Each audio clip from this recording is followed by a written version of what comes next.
Ahead, a mixed outlook from industrial powerhouses and a different type of touch device later in the show.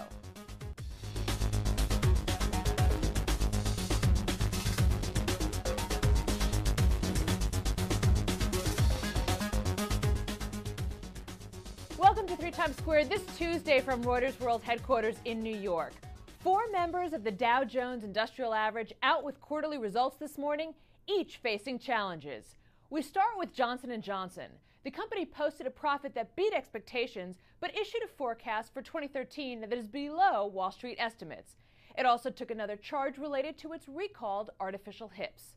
While DuPont saw its profit fall more than 50%.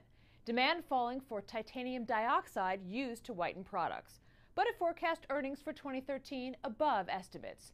Checking the shares right now, Johnson & Johnson down basically flat, just down a smidge, and DuPont up about 0.5%. Superstorm Sandy having a major impact on the other 2 Dow Components out so far today, Travelers and Verizon.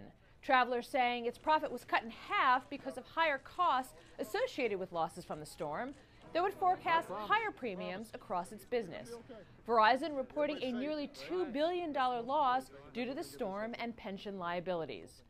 Verizon also suffering from hefty costs from the sale of the iPhone and other smartphones, which cut into its wireless operating profit margin. Checking the shares of these 2 right now, Verizon up about 1% and Travelers up over 4%. And let's see how the Dow is faring overall. We're basically looking at a somewhat flat market there with the Nasdaq and S&P. In Europe, more evidence Germany's economic troubles will be short-lived, which is a relief for the entire continent. Our Jamie McGeever joins us from London. He's got the zoos for us. Is that right, Jamie?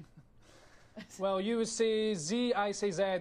We're talking, of course, about the ZEW survey. It's a survey of German investor sentiment. Now, some people say that the ZEW is irrelevant, and that's because what really matters, what's really important, is how the economy is doing, which means the PMIs and the IFO index are much more important. Now, we have the IFO later this week. That's a survey of German business morale. That's also expected to tick higher, like the ZEW today, again from a fairly low base.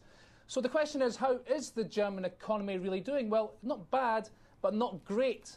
It contracted by 0.5% in the 4th quarter last year, but isn't expected to enter recession, which means, of course, that Q1 will be positive. And only yesterday, the Bundesbank, the central bank, said that the slump will be short-lived and that the Eurozone's largest economy may already have turned the corner. And of course, as you alluded to there, the Eurozone needs a strong Germany, because if it doesn't have a strong Germany, the bloc-wide recession will be even deeper.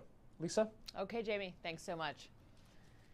Back to these shores, a lady in red and our power player of the day. It's fashion designer Jason Wu, who now has 2 inaugural designs and a place in fashion history under his belt, as Michelle Obama once again selected a Wu creation for Monday's inaugural ball. The First Lady appeared for her first dance of the night in a ruby-colored chiffon and velvet gown, custom-made by the 30-year-old New York-based designer. Mrs. Obama helped make Wu a household name back in 2009 when she chose a white chiffon gown for President Obama's first inauguration. And finally, we all know smartphones, but how about smart furniture? With the swipe of a hand, it's furniture that lights up. Switches be gone, say folks from the Spanish research institute Tecnalia. They've developed wireless sensors that illuminate wooden furniture with the touch of a hand. Still in the prototype stage, the new smart furniture includes bed headboards, kitchen cabinets, and desks that light up.